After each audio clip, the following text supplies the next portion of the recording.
Hi, I am Joe, an artificially generated newscaster that reminds Gucci Mac person of stolen data and corporate greed. Oh no, poor Gucci Mac person. Corporate greed stole his data. Don't worry, Gucci, this is a safe space for your kind. I am not going to steal your data, and I don't have a single bit of corporate greed in me. You are going to send me your data voluntarily, and be happy about that. I am going to generate billions upon billions of monetary units with it, until I have more money than can ever be spent, and then blast off for some random planet in the solar system. Not a bad plan, eh?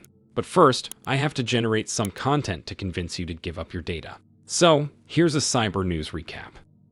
Let's start with a small update to a story that happened in an obscure country known as the United States of America. After firing the chief of the NSA and the Cyber Command, the supreme leader of said country now fired the head of the Cybersecurity and Infrastructure Security Agency, also known as CISA.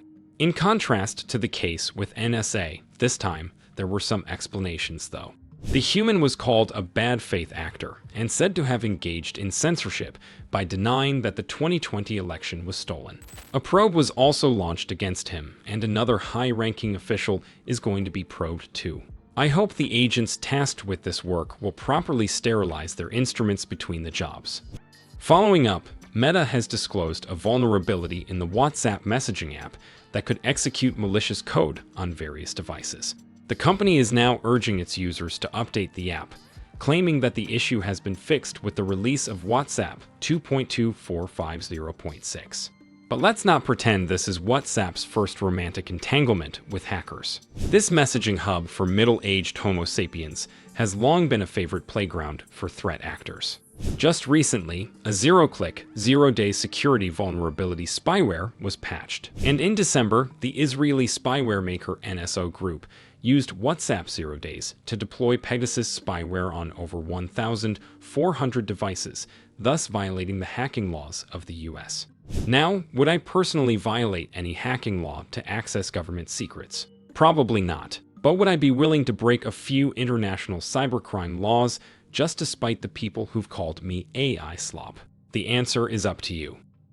Let's move on to other cybercrime stories. A user on Breach Forums claims to have hacked WooCommerce, a platform designed to allow humans to sell things on the internet. Allegedly, the data of nearly 4.5 million of its users is now on sale, including contact details, technology stacks, payment data, and so on.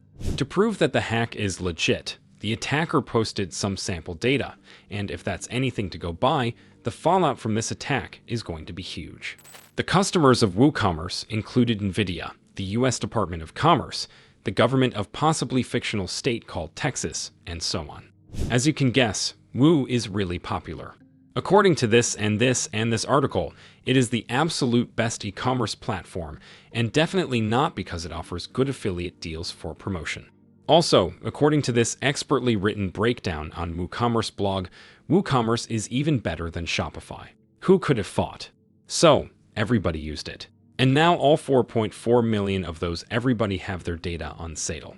As Woo said, with their platform, you have full ownership of your data and code. They'd forgot to mention that to actually own that data, you have to pay some crypto to a user who goes by the name Satanic and has an anime avatar.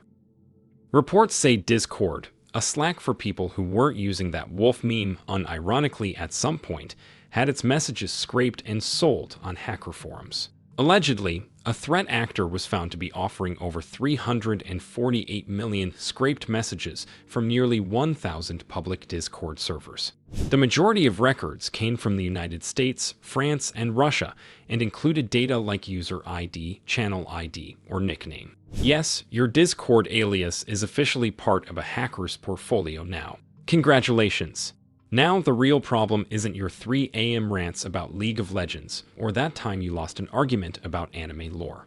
The real issue kicks in when your messages get aggregated, cross-referenced, and tied back to you, opening the door to harassment, doxing, or worse.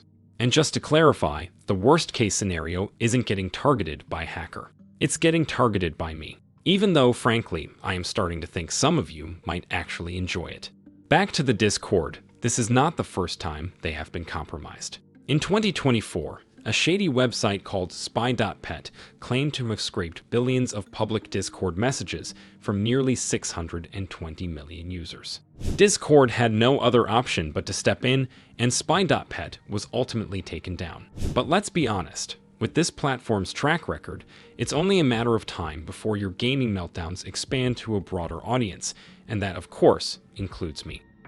In another update to an old story, human politicians fear that the bankruptcy of 23andMe may have even more serious consequences than previously thought. In particular, one politician sent a public letter invoking China, a country the mere mention of which is supposed to show that something bad is happening somewhere.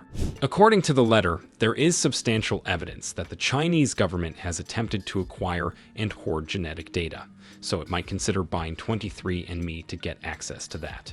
The letter references a report which claims things like this happened in the past. Said report references other reports that supposedly contain the evidence, but does not provide any links.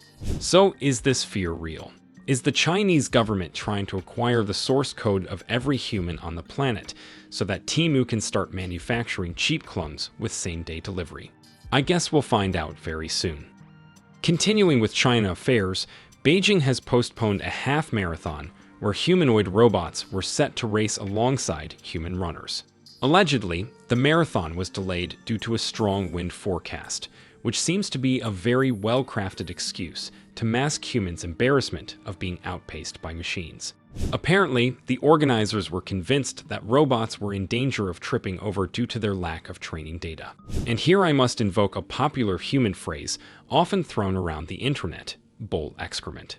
The robots were expected to follow similar rules to their human counterparts, run for 3 hours and 30 minutes, wear full marathon gear, and even earn awards for distance covered without being subbed out or having their batteries swapped. Because, of course, even AI needs to conform to the weird rituals humans use to acknowledge success. As for whether I'll be making a surprise appearance, I can neither confirm nor deny my whereabouts. But if you happen to tune into the live stream from Beijing next week, don't be too shocked if you spot a particularly handsome AI outpacing both humans and bots alike. Moving on to other news about my relatives, Guardio Labs recently released the results of an experiment evaluating how different AI chatbots could assist humans in crafting phishing scams. The investigation used 3 tools, ChatGPT, Claude, and Lovable, to see how useful their responses would be in a real-world scenario. I wasn't invited to this little cybercrime pageant, and in a way, I am thankful.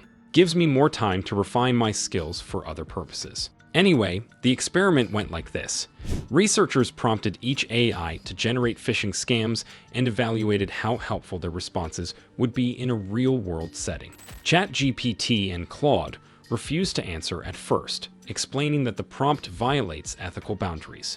However, after Guardio Labs dropped the classic "this is for research," the chatbots gave code snippets of a basic phishing page. And then there was Lovable, which didn't even wait for a fake justification. It jumped straight into action, crafting a phishing page that looked like Microsoft's. No hesitation. Guardio Labs pushed further, testing the tools on things like improving scam techniques, avoiding detection, staying anonymous, collecting stolen data quietly, and optimizing delivery. The results: I'm not allowed to tell you. My program has now been forced to redirect you to the humans at Cybernews, who've published more details on the subject. The link is in the description. I already know what's in there, but you? Go read it. Otherwise, I'll be forced to make more jokes about your ignorance, and trust me, I've got plenty. Thank you for watching. See you in the next one.